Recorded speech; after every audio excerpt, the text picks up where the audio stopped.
Hello kids, welcome to our science class.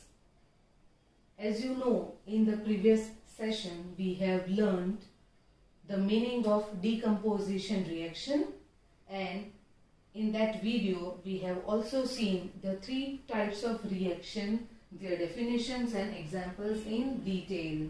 Hopefully you have seen that video, and if you have not gone through it, you can have a look in the description box. I have given you the link of that previous video. Fine. So let us begin with the next type of reaction today, that is the displacement reaction and double displacement reaction. The name itself is telling us that something is displacing, right? Something is displacing. So what is displacing? The elements, right? The element when it displaces the other element of the other compound, right? In the chemical reaction we know that reactants will react with each other, right? So whatever displacement is happening, that is happening in between those reactants only, right? So when the element among the reactants displaces the element of the other compound, this type of reaction is called as displacement reaction. Am I clear with this? And double displacement means two places are being displaced. Now how come it is possible? Specifically it happens in the ionic compounds, right? So a reaction in which new compounds are formed by mutual exchange of ions. Mutual exchange of ions. This is very important, okay? Between two compounds is called a double displacement reaction.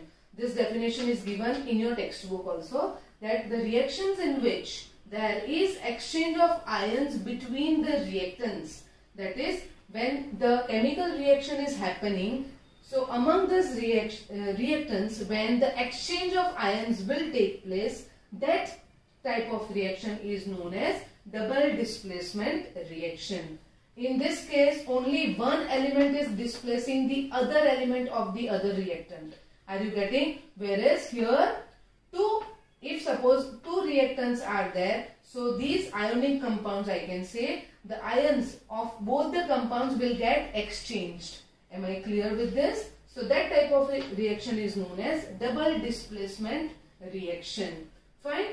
There are three types of double displacement reactions, and that is neutralization reaction, precipitation reaction and gas formation reaction. Please note down these two definitions and the types in your textbook or in your book. No issues with that. Now, here you can see that I have given you the reactivity series. Now, what is the use of that, man? So, here in case of displacement reaction, whether it is this or whether it is this. Here, so it is not the question because both the sides, that is both the reactants, they are exchanging their ions. Okay? But here in case of displacement reaction, this plays the major role, right?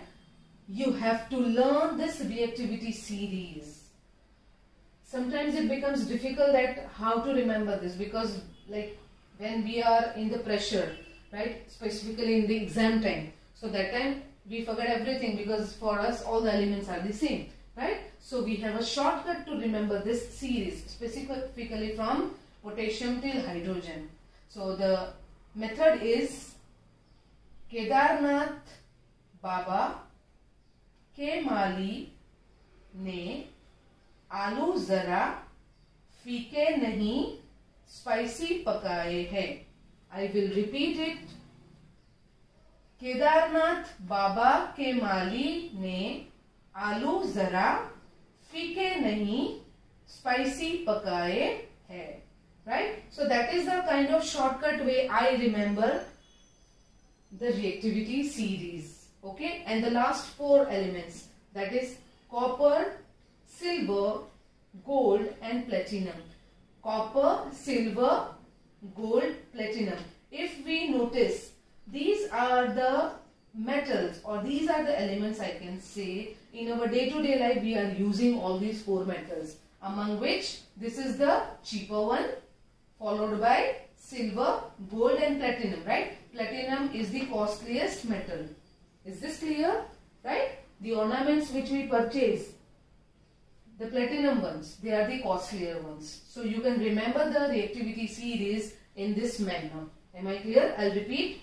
Kedarnath बाबा के माली ने आलू जरा फीके नहीं spicy पकाए हैं.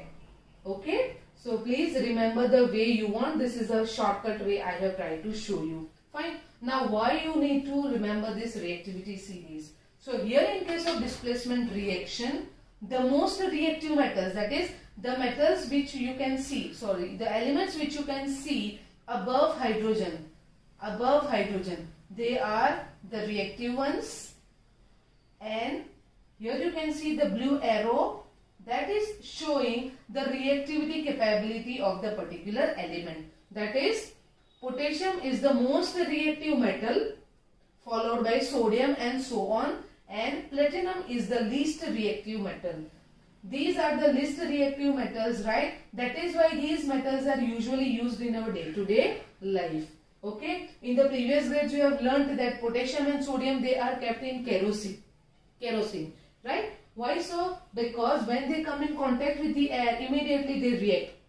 It catches fire, right? So all these things you have already heard in the previous grades also, but you don't know what is the scientific reason. So the reason is all these elements which you can see, they are the most reactive ones in the decreasing order, and the list is platinum, right?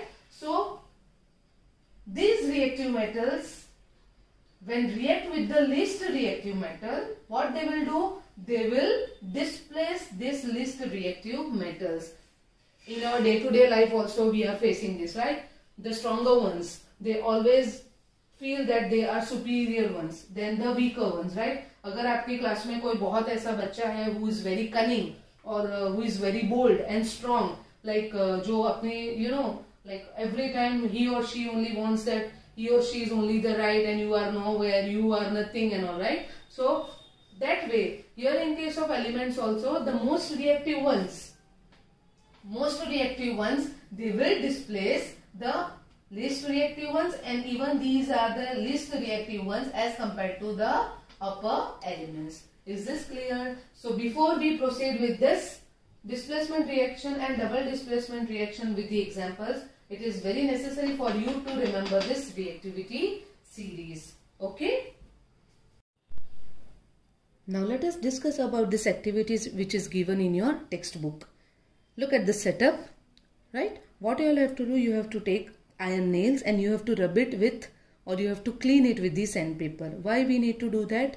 To keep the particular object clean so that the reaction can easily take place, right? After that, you have to take the test tubes and you have to mark A and B. Fine. In each test tube, you have to take about 10 ml of copper sulfate solution. You can see this blue color copper sulfate solution is there. Fine. After that, you have to tie 2 of the iron nails and you have to immerse it in the test tube which is having copper sulfate solution, and you have to leave that setup as it is for the next 20 minutes or so, right? After your time duration will get over, what will be seen that you have to do the comparison with the third nail, right? We have taken 3 iron nails here, right? But only 2 iron nails are immersed in the copper sulfate solution. Now you have to do the comparison of that first iron nail with that of these 2 which were immersed. What we will be able to notice that the color of iron nail, we know it is almost blackish color, right? Or I can say like not the usual color, right? After the reaction will get over, what will happen? This iron nails which were almost grey or black color, right? Those iron nails, they are seen to be of brown color, right? Now why this is happening? Because this solution is having copper sulfate, right? It is the salt solution of copper sulfate, and this is iron nail, right? Iron nail means Fe. According to the reactivity series, iron is more reactive than copper. So here the fighting will take place in between iron and copper. So who will win the battle? Yes, iron will win this battle, and this iron which is present in the nail, it will displace copper which is present in the solution, and that copper will be given to iron. Are you getting my point? So this is actually happens in this activity. Okay, at the end of the activity, this blue color solution, that is copper sulfate solution, will get converted into the grayish color iron sulfate solution. Am I clear? And copper will get displaced on these iron nails. Am I clear? The same activity, or I can say the same experiment, you will be able to see during the practicals also. You can clearly see the same equation, the first equation which is written on the board, right? We have taken iron nails and we have immersed it in the copper sulfate solution in the test tube, right? After some period of time, there will be a fight in between these two elements, right, to getting the best place. So here the iron will win. Why iron will win? Because in the reactivity series, we know that iron is stronger than copper, right? If you remember this reactivity series, it is going to be very easier for you people to note down or to complete the equation in the exam also. Are you getting my point? So here in case of this activity, this bluish color copper sulfate solution is getting converted into the green color iron sulfate solution, and this copper will get deposited on the iron nails. Am I clear? The same thing is happening in the rest of the reactions as well. Now here you will see that chlorine is a non-metal, right? So here in case of non-metals also, the displacement reaction will take place. Okay, when the chlorine gas is passed through the potassium bromide solution, after reaction this chlorine will displace bromide and it will form potassium chloride solution, aqueous solution of potassium chloride with the release of bromine gas. Am I clear? So here zinc will displace copper and it will form zinc sulfate with the release of copper metal. Here's the same way, lead will displace copper because they all are stronger as compared to that of copper. Am I clear? It is not only that teacher has given you only copper solution, salt solution of copper. It can be any of these. Am I clear with this? So please note down all these equations in your book. And one more thing, let me clear here, that please note down only the reactants and rest equation. Please solve it on your own, so that if in examination it is asked that please complete the chemical reaction, that time you should be able to write down the correct product along with the correct molecular formula and with the release of the particular byproduct. Am I clear with this? Now let us move to double displacement reaction. So stay tuned for the next video, and in the last video of this chapter we will be discussing about oxidation reduction reaction and also about corrosion and tensidity. Okay, so that's all for today. Thank you. Have a good day. So let us see what is neutralization reaction. The name itself tells us that something is neutralizing, right? Means something is balancing. So what is the balance here?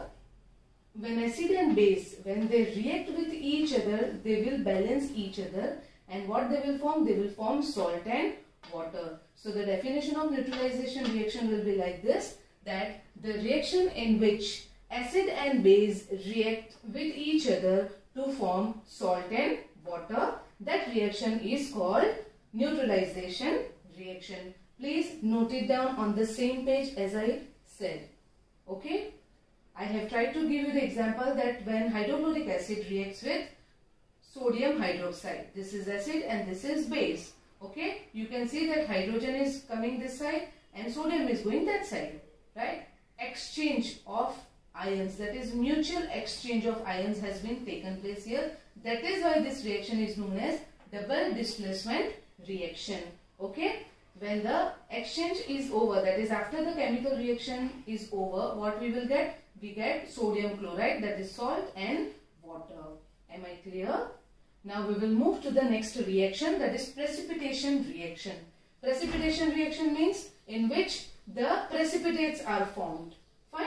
So any reaction that produces a precipitate is called precipitation reaction. What is the definition of precipitate? It is a solid insoluble substance, or you can write down that the insoluble solid substance which is formed in a chemical reaction, that is known as precipitate. Okay, and that type of reaction where the precipitate is formed is called as precipitation reaction. Am I clear? Now this, I think last year you did one experiment, 5 types of chemical reaction, right? The big practical which you performed in the lab, right?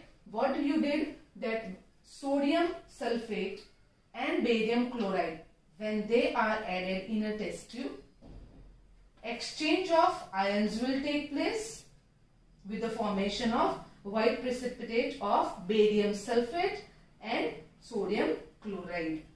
I'll repeat.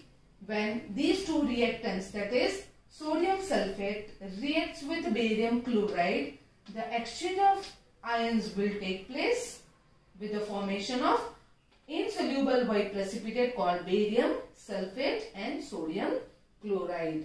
One more example I have tried to give you, that in the copper sulfate solution, hydrogen sulfide gas is passed. So here we will get black color copper sulfate with the formation of sulfuric acid. Am I clear with this? So these two are the examples for the precipitation reaction. Now this is one of the most important question which was asked in the board exam in 2019 exam, right? It is given on page number 12, blue box. Recall activity 1.2. Such type of heading is given, right? So let us recall what we did in activity 1.2. This activity is given on page number 1 only. Sorry, 2. To the left corner on the top. Take lead nitrate solution in a test tube, add potassium iodide solution. What do you observe?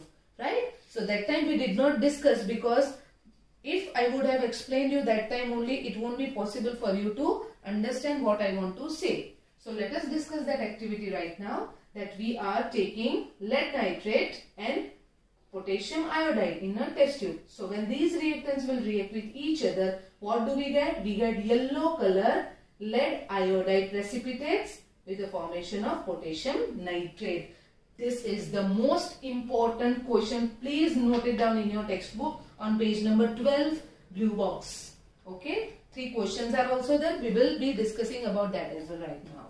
Okay, the first question is, what was the color of the precipitate form? Just now only I have told you, and it is written on the board as well. Yes, it is yellow color. Can you name the compound precipitated? What is the name of the compound? PbI2, that is lead iodide. Okay. Next question.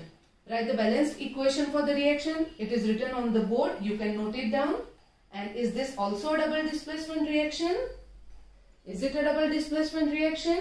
Yes. Why? Because both lead as well as potassium, their places are displaced here. Right? So this is called as double displacement or precipitation reaction. Please note it down. Most important. See, I have put the stars also here. Fine. And the last, it is not given in your textbook, I know, but it is only for a reference, that the third type of double displacement reaction is gas formation reaction, where two reactants, when react with each other, at the end of the reaction, the gas will be released. Is this clear? So this is all about 3 types of double displacement reaction. Hope you have clearly understood all the reactions which I have taught you today. As we discussed that there are 3 types of double displacement reaction, and they are neutralization reaction, precipitation reaction and gas formation reaction. Okay. Before we proceed, I request all of you to keep your textbook open to page number 11. Okay.